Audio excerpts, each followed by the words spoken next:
Hello, everyone. Welcome back to Cinema Savvy. It is me, Tate. I'm joined with Charlie once again. Like we said in the last review, we are recording these back to back. So for us, this has been 5 minutes. For you guys, this has been a whole day waiting in Oh, I wonder what anticipation. happened. Whoa, we haven't changed clothes and the lighting's the same.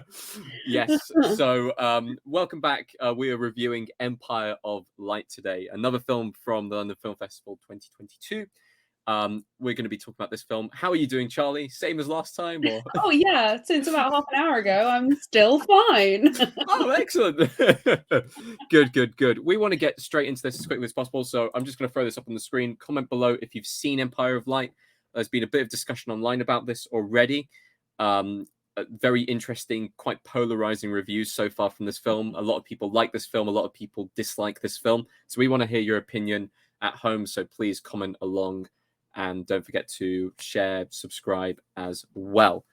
Also, go find us very quickly on Twitter and Instagram to find out when our videos are coming out at cinema_savvy. Go onto Facebook and letterboxd.com. Just type in Cinema Savvy and go into the link description to see us on Redbubble. Pick up a t-shirt, jumper, whatever you want, whatever color you want. Help support out the channel in that way. I'm also going to very quickly throw up Charlie's Twitter. There we go. Yeah.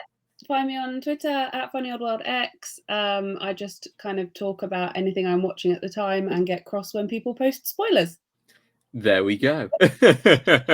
So, I mean, it's very difficult to spoil this film and this kind of film. This is a romantic drama. It's definitely got the Academy Awards written all over it. It's one of those films which is really pushing for award season. And I found it really interesting. So we'll go into kind of our thoughts going into this beforehand. People might not know about this film. It's not as well advertised as, say, for example, some of the other films from the festival like Pinocchio, or even The Whale that we literally just reviewed. So I'll say the synopsis very quickly. So set in an English seaside town in the early 1980s, Empire of Light is a powerful and poignant story about human connection and the magic of cinema from Academy Award-winning director Sam Mendes. That is an awful lot of waffle for that single sentence. In there, they throw in that the film is powerful and poignant about human connection and that it's done by a Academy Award-winning director.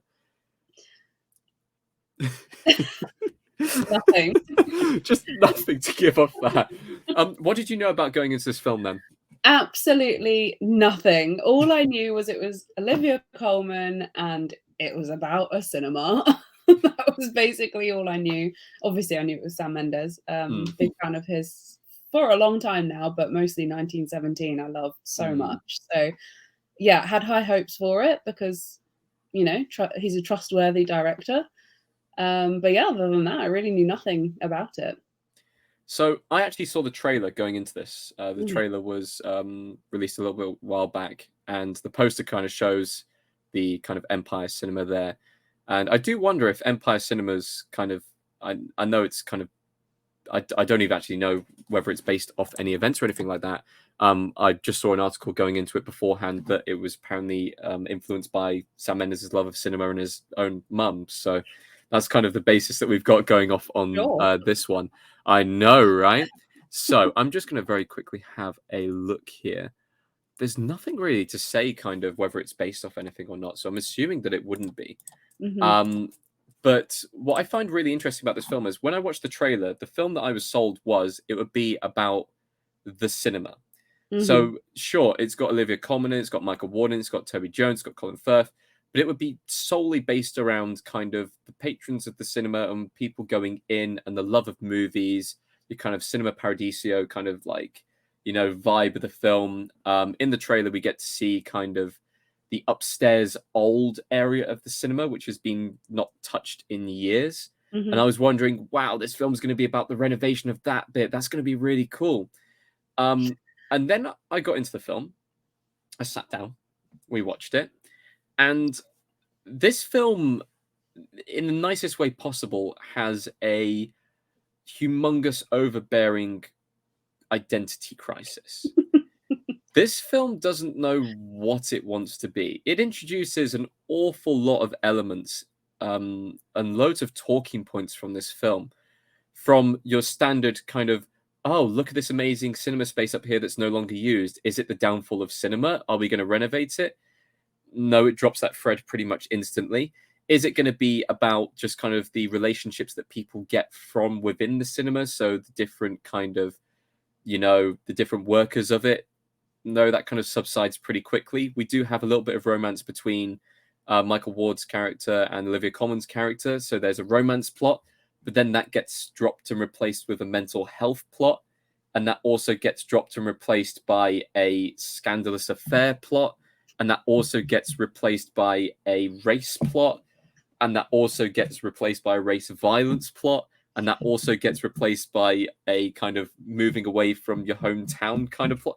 There's so much going on. There's so much going on in this film without really saying anything. Yeah. And that's kind of where I stand with this film. It's kind of like my immediate final thought, and we'll go into it a little bit deeper. But for me, this film says a lot and tries to kind of scream and shout these different topics across, but it doesn't pick one to focus on. And because of that, all of the different plots are kind of not half baked, but they just don't feel like they're fully fleshed out. Even by the end of the film, there are so many loose ends here. Mm-hmm. And it's definitely not a film that kind of requires a sequel or like deserves one to tie off those loose ends. So I'm kind of stuck in this moment of good acting, good cinematography. Oh, well, obviously.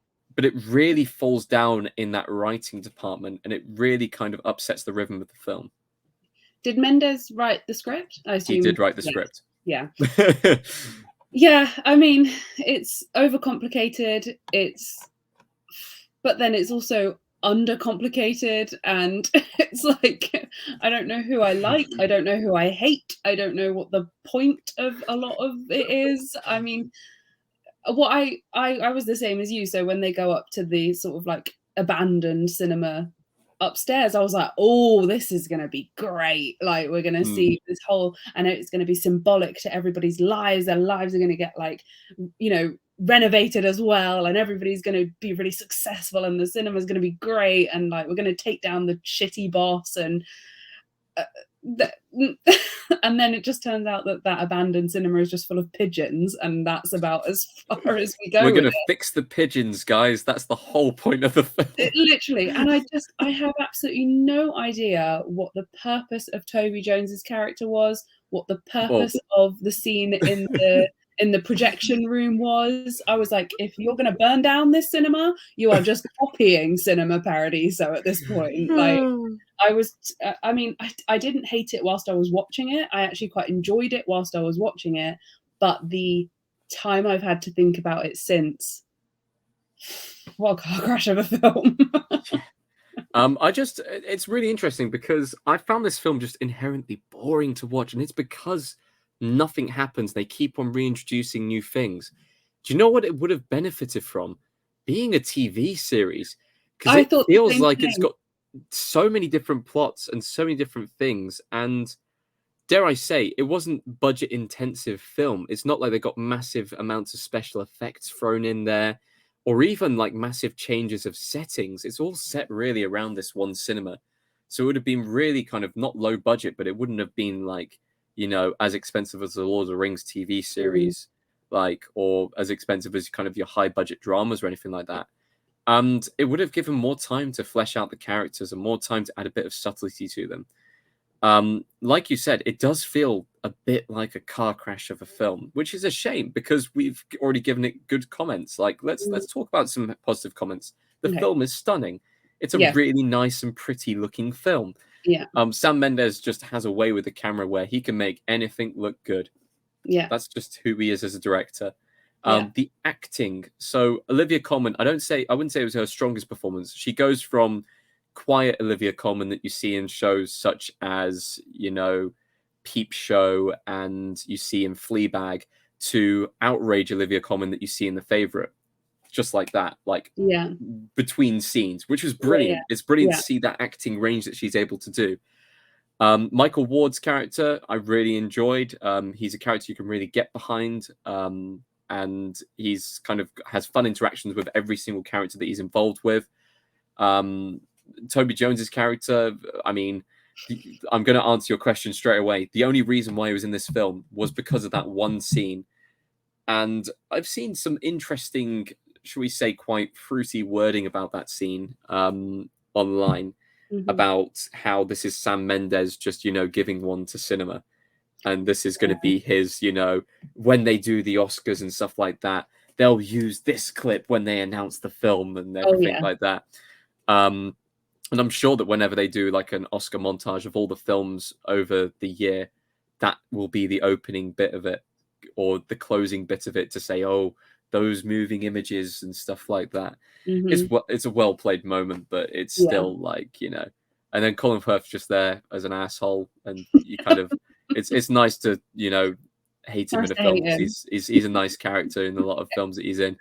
So it's good to see his acting range. Outside of that, I'm starting to run out of things to really say about this film that are in a positive light. Everything else just feels like it's just thrown into this melting pot and it doesn't quite sit. Yeah, I mean, cinematography, Roger Deakins can do no wrong. He's an absolute national treasure. He's a genius. He knows exactly how to make every single shot look absolutely beautiful. So props to him. He deserves a nomination again. Give him another one. Why not? Give him a nomination for everything he does. He deserves it. But other than that, I mean, performances were fine. No, performances were good. Okay. I'm not going to belittle the actors because I think they all did a really good job, and the supporting cast were also great.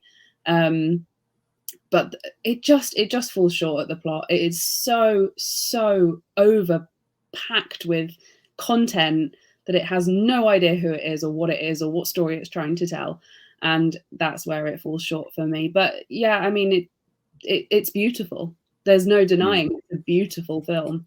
I don't have much recollection of the score, but I'm sure it was nice.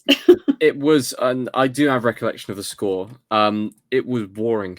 It didn't lift up the film even slightly. There wasn't a single moment where I went, wow, the score's really kicking in here and it's really helping out the scene with the emotion.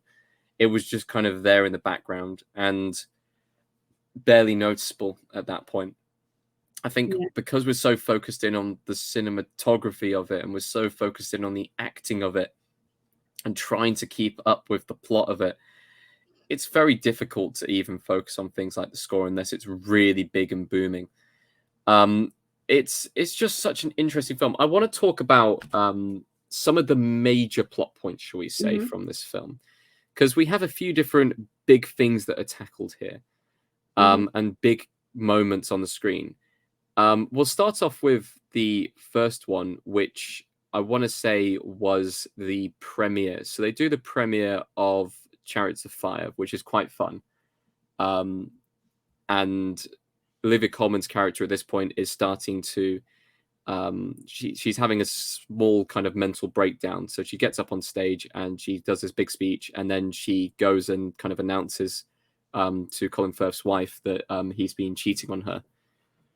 That's quite a big scene, and you could have had that being the main focus of the film, and if you'd have kept it there and kind of had Olivia Colman's character coming out of her shell, like Colin Firth's character finally being called out for his shitty behavior, and then having the renovation at the top, that would have been a good direction to take the film. Yeah, I thought that was but past that point, we then get on to Olivia Colman's proper breakdown.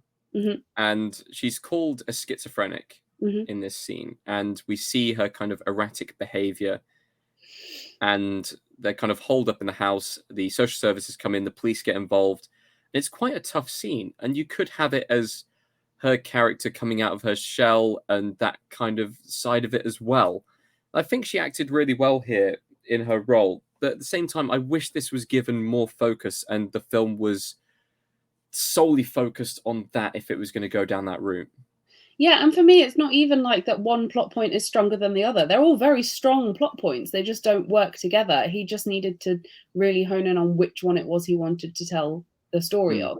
I'm the same as you. What I would like to have seen was a bit more of a sort of underdog story. I mean, she was being severely sexually harassed in her workplace. It would have been nice to see her, get her win that fight and get rid of her horrible boss and, fix that problem and then have some kind of like ownership of the cinema on her. If it could have been that, I'm just going to say, if you haven't seen it, just maybe don't listen, because I'm really worried I'm going to be like, this happens and then this happens. Well, no, it's difficult because the next scene I was going to talk about, which I guess has been one of the big kind of controversial things talked about online, is dealing with racism.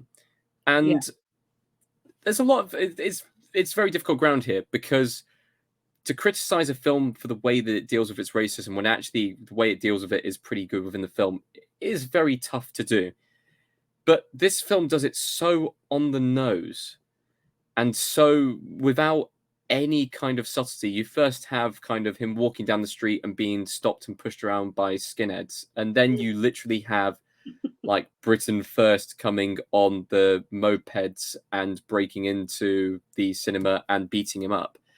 It's so unsubtle and doesn't fit really into the rest of the film that it's very difficult. And of course, racism needs to have a light in cinema. It has had one over the last few years, a lot more than it has done in the past. But I think the way that this was handled wasn't done best. I think it was almost thrown on or as an extra plot point instead of actually being an integral part of the story, even of the characters, which is really sad to see, because it's a very important topic. Yeah. And if you're going to do it, you really need to do it properly and really go for it and really shine a light on it. Whereas this film doesn't really do that. It just kind of half glances at it for a small portion of the film and then that dissipates again. Yeah, and there is a kind of a moment where it's a bit like Stephen, Michael Ward's character, kind of just, it's almost like there's and by the way, don't forget I'm black. And then, now we need to tell that story. And, he mentions that his mother was brought over in the Windrush generation. And then he has an ex-girlfriend who comes back into the story. And it's all a little bit like, so is this a race story that you're telling here? Okay, well then let's get 200 skinheads on mopeds to go in front of the cinema and no one's going to know why they're there. And then all of a sudden Stephen's in hospital. And it's all a little bit like, but you've already told an entire story before that even begins to happen. It's so confusing, and so it's actually a bit of a disservice to all those incredibly important points that he's trying to make, because it focuses on pigeons living in the roof. Yes. I can't stop going back. But this is the pigeons film. If the film was solely about the pigeons in the roof, at least it would have focus. At least you know that's what it's about. You can have pigeons and race. You can have pigeons or racism. You can't have both. That's what we're saying about this film. Literally, it's just not that hard. But anyway, I don't think there's much else to talk about other than kind of our final opinions, but we've pretty much voiced them here. Personally, for me, I won't be seeing this film anytime soon again. I don't even know, unless we did a retrospective on the channel, I don't think I would revisit this film entirely.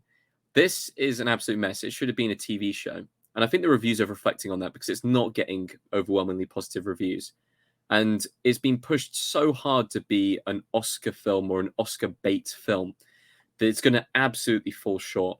It might get 1 or 2 nominations, like Olivia Colman, because she's Olivia Colman, might get a nomination.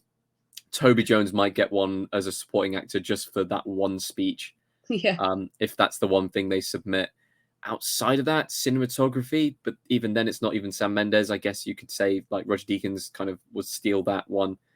It's just such an interesting mess of a film. It could have been 5 different films, and if they'd focus on any one of those 5s, then we would all be shouting its praise. But instead, because it's so jumbled, it just kind of falls down. Yeah, and it's really interesting because whilst I was actually watching it in the moment, I didn't really have that many issues with it. It was just until I stepped away from it, let myself process it, and then actually thought about what a chaotic mess it was, that I've actually come to the conclusion that, hold on a second, maybe I actually didn't like this. Yes, it has elements that are good, performance-wise, fine, cinematography, fine, but it's too complex. It's too overloaded with, less is more. That saying is real, and it's true, you know. It's Subtlety is needed in cinema sometimes. Yeah, and it could have been so good. It could have been a beautiful love letter to cinema and where Sam Mendes' passion comes from, and where all these actors really could have excelled in their characters, but no one was given a chance to do that, and it was such a shame. But if there is one moment that made me kind of giggle slightly to myself, it was the fact that Sam Mendes once again put in a Tennyson poem into the film. Oh, yes. I did get a little like, okay, yeah, nice. Yeah. Anyway, did you enjoy this film? We'd be intrigued to find out. We would really want to hear your opinion on that, whether you did enjoy this film. If you didn't enjoy this film, please also tell us. Comment along below. Like, share, and subscribe. Just do everything you need to do on this video. Also, go follow us on our social media streams. We've still got loads of stuff to come from the London Film Festival. We'll be announcing it all over our social media. So go follow us at cinema_savvy on Twitter and Instagram, Cinema Savvy on Facebook and Letterboxd. And also go to our our Redbubble store. We have swapped a while ago, our Redbubble store, where you can pick up loads of different things and help support the channel. I will also throw up your socials once again if you'd like to advertise yourself to the world to get onto your Twitter and Instagram feeds. Go for it. Yeah, so Twitter at FunnyOldWorldX, and you can also, with the same handle, find me on Letterboxd, where you'll see a couple of sort of 2 or 3 sentence reviews from everything I've seen over the film festival. So check that out as well. Excellent. Good. So we do have some things coming out. We have Bridge of Spies coming out. That was a very interesting discussion. Really looking forward to seeing what people think about that and that film in general. It's been a few years since we've covered Bridge of Spies, so would be very interesting to see if people's opinions have changed on that. We also have Andor spoiler discussions every Wednesday. Absolutely loving Andor at the moment. Loving that area of Star Wars they are exploring. So come on and join us for our spoiler discussions of that. Excellent. Well, thank you ever so much, Charlie. This has been a back-to-back film review, and thank you everyone for also tuning in. Keep an eye on our social media streams because we'll have a few more reviews coming up from the festival. So keep an eye out on there for when those are coming out. Also check out our playlist, which will be up in the link and description for all of our London Film Festival films. Fingers crossed if we get any interviews in the final few days of the festival. Not looking likely at the moment, but there's always a chance. So please keep an eye out for that. Anyway, thank you ever so much, and we will see you in the next one.